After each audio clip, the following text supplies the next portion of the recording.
Hello everybody! Welcome to Socially Scientific, the channel where I take social studies and science. I blend them to talk about the science of politics and economics.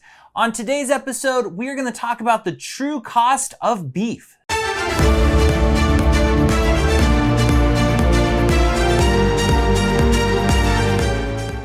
Today, I want to make the argument that the United States eats so much beef because meat in the United States is too cheap. Yeah, that's right. I am saying meat in the United States is too cheap. I think there are some items that when they are kept too inexpensive, it is bad for us as a people, as a planet, and it starts to kill us. Meat is one of those things. Still, in the United States, you can go to McDonald's and get a $2 cheeseburger. Meat does not cost $2, but we keep it at that price. Why are we keeping it at that price? And what is the harm that it is doing to us? Some Americans eat meat with every single meal. Why? Because we can afford to. So why is meat so cheap in the United States? Subsidies. The United States government spends $38 billion a year on the meat and dairy industry. $38 billion. In relation, the US government only spends $17 million on fruits and vegetables. That is 0.04% of what they spend on meat. What would happen if we cut back some of these subsidies? Well, hamburgers might cost $15 instead of $2. And you know what would happen? We wouldn't eat so many of them. We would still eat $15 hamburgers, but we wouldn't do it every single day. Hamburgers would be a treat, something that we had once a month, maybe even twice a month, but we wouldn't be eating as many as we are now. Currently, because we eat so much beef in the United States, the leading cause of death is heart disease. Over 700,000 Americans die every year of heart disease because of eating beef. Also, we have so many cows that the number one single leading cause of greenhouse gases is cows. We are poisoning ourselves and our planet by how much meat we are eating. So I'm not suggesting we start taxing meat. What I'm suggesting is we start scaling back the subsidies that we are giving to meat. Our tax money is actually going to the farmers to help lower the cost of meat so we can eat more of it. I'm saying scale back the subsidies. Now, there's going to be lots of counter arguments to that, and I want to hear what they are. I know one of the counter arguments is going to be, if the cost of meat goes up, what impact will that have on people of a lower socioeconomic status? What will happen to poor people if the cost of meat starts to rise? Well, I actually suggest that that's a good thing, because right now, lower socioeconomic status people are the ones that have the highest health risks due to the cost of fast food. With fast food being as cheap as it is, are you going to buy a combo at McDonald's or a salad? If a hamburger costs the same price as a salad, a lot of us put into that choice will choose the hamburger. Now, if we start changing our subsidies and our government spending, what will happen is the cost of the hamburger will be much higher than the healthy fruits and vegetables. To get more insight on the political aspects, let's check in with political scientist and economist Dennis Bullock. Okay, so let's go ahead and start with talking about the origin of subsidies. All right, well, subsidies came about in the United States for farming back in the times of the Great Depression. At the end of World War I, a great deal of food was being produced, right? Because farmers in the United States were encouraged to grow more, to expand their farms in all capacities in order to send not only food over to Europe, which was buying it because farming was depressed there, but also to feed, as when we entered the war, our troops. After that, there was a great crash in the farming market. And why? Because many of their markets went away. Europe's farming came back better than was thought. Fast forward to the Great Depression, where farming is already suffering or reeling from this. And of course, in the Great Depression, you have this terrible situation where the market crashes, but we'd already had signs, banks were crashing all the time. We already had signs that the financial markets were having great troubles and great distress already. And then as the market crashed and demand lowered quickly for goods and services, businesses started to go out of business. Back in those days, people had no way of getting unemployment insurance. There was no such thing or anything like that. So when someone lost their job, no matter how affluent they were, they had no more money coming in. And the wealth that they may have created that may sustain them, but most people didn't have much money. What happens? They can't afford to buy food, or they buy much less food. Farmers who were supplying the food already to the United States found that they could not sell enough to remain profitable. So they started losing money. On an individual basis, how do people react to that? They want to grow more food because they want to sell more, because they're not selling enough. So as they do that, they depress the food prices even more. So what you had was a classic situation of an overabundance of food, not enough money to buy it, and no income for the farmers. And so you had the possibility of a complete collapse of the farming industry. So during the Depression, we had an abundance of food. We had an overabundance. It was a distribution problem. Okay. And the issue was that people didn't have money to buy food, because that's how, that's why farmers grow food, ultimately, to make money to be able to survive. So what the government did was actually sort of ingenious, a little bit of an impingement on personal freedom, but ingenious nonetheless. And that was that the federal government decided that what it was going to do was tell farmers, hey, you have this much land, only grow this much food. And then what the United States government will do is pay you what you hypothetically would have made for the amount of food you would have grown on the rest of the land that you now have been asked to leave fallow. And so that is the first iteration of farm subsidies. So prior to the Great Depression, we never had farm subsidies, meat subsidies, or anything like that? Not anything like what we have as an organized system today. This organized system came about, and what the government then did is it was paying these farmers for this fallow land, telling them to only farm so much.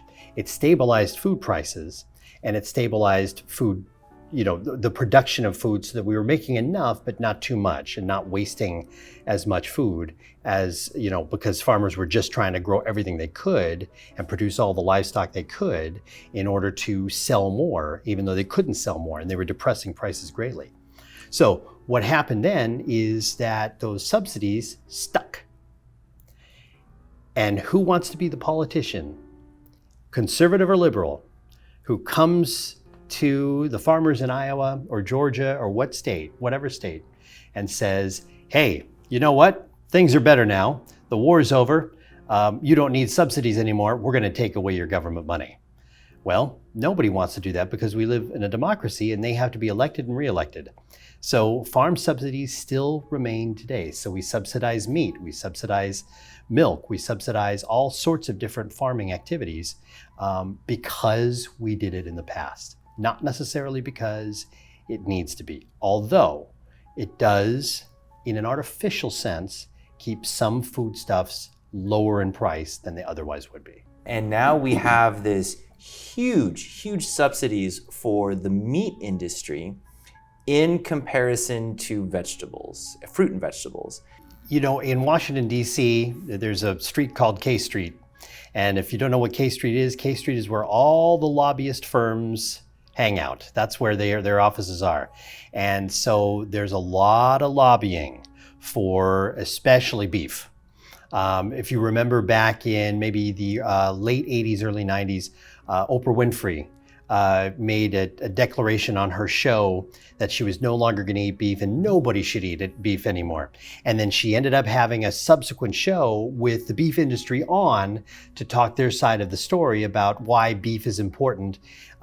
It's the same thing. Anytime you seek to take away a subsidy from an interested group, and a subsidy is a reverse tax. It's basically the government giving you money, right, to do something, to defray your costs. But that comes from our taxes. That comes from our taxes. That's exactly right. So we are ultimately paying for it. It's just that the meat prices, because of the subsidization, are artificially low, but the money ultimately still comes that defrays the cost from our taxes, as you just pointed out. So we are still paying for it per se, but we don't see it. And so lobbying, anytime anyone suggests reducing the subsidies for meat and meat products. That is fought very hard in the halls of Congress. And it's hard because a lot of people eat meat, and meat is a staple for a great majority of American dinner tables. And vegetables, let's face it, vegetables are not as popular. We really are shy of talking about what we're going to do about scaling back meat. Now, in the past, we have added taxes. I don't know exactly what they're called, but taxes to food items that are detrimental to our health. So like there was a tax put on cigarettes, right?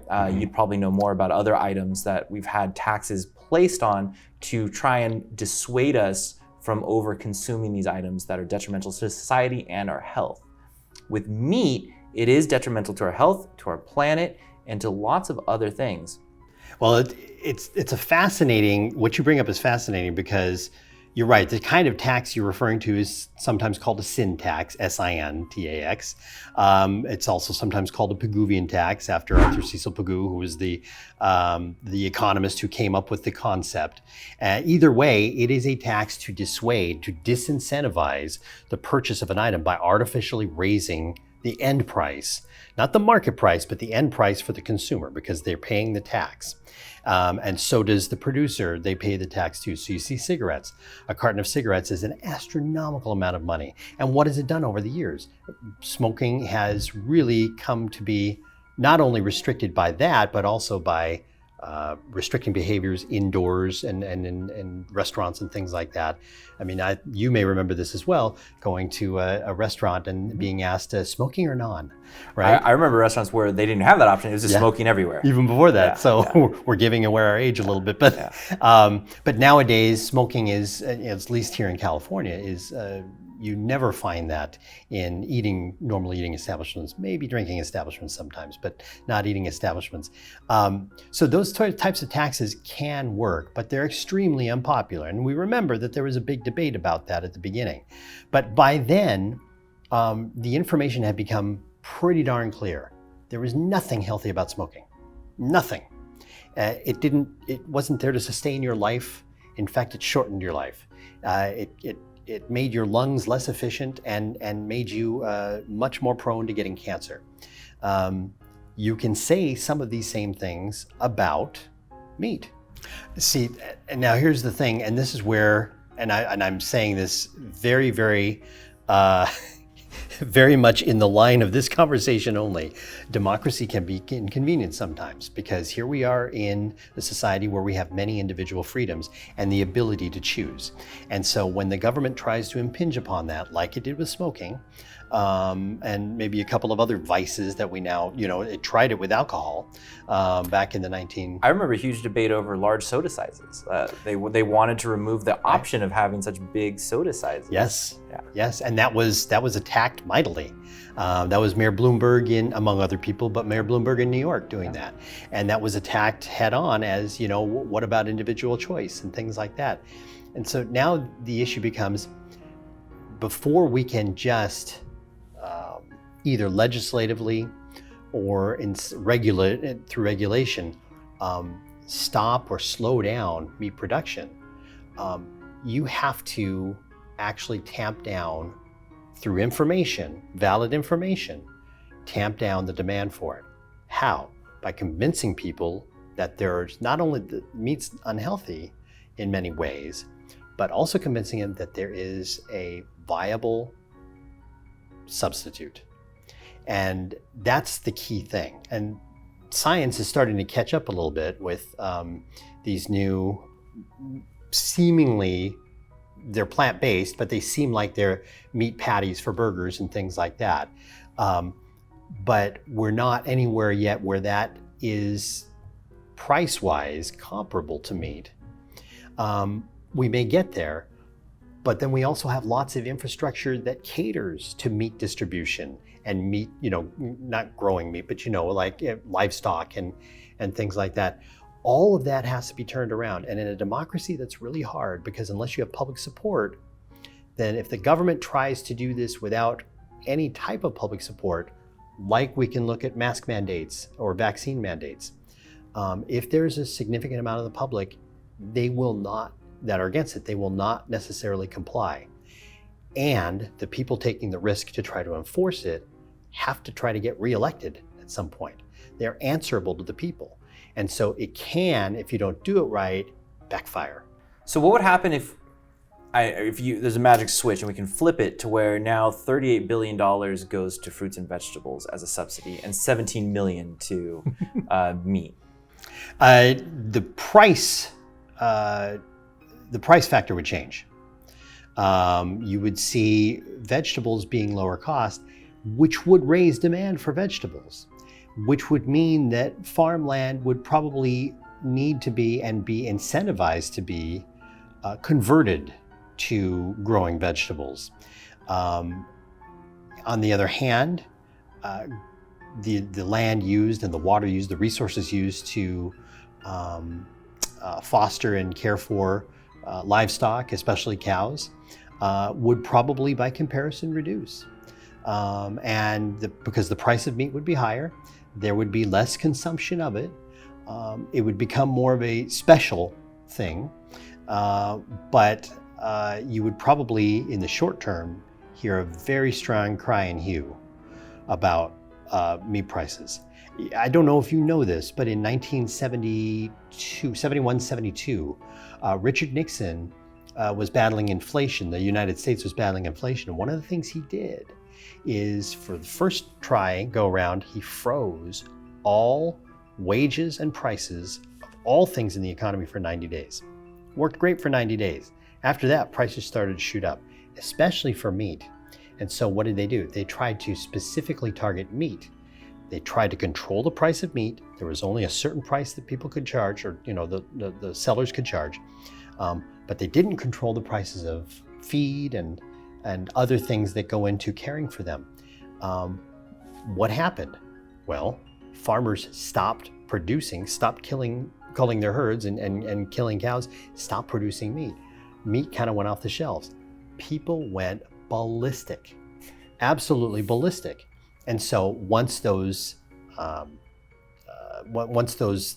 freeze, the price ceiling, as it's called, was taken off, meat prices initially went way up, and then they came back down to about where they were before.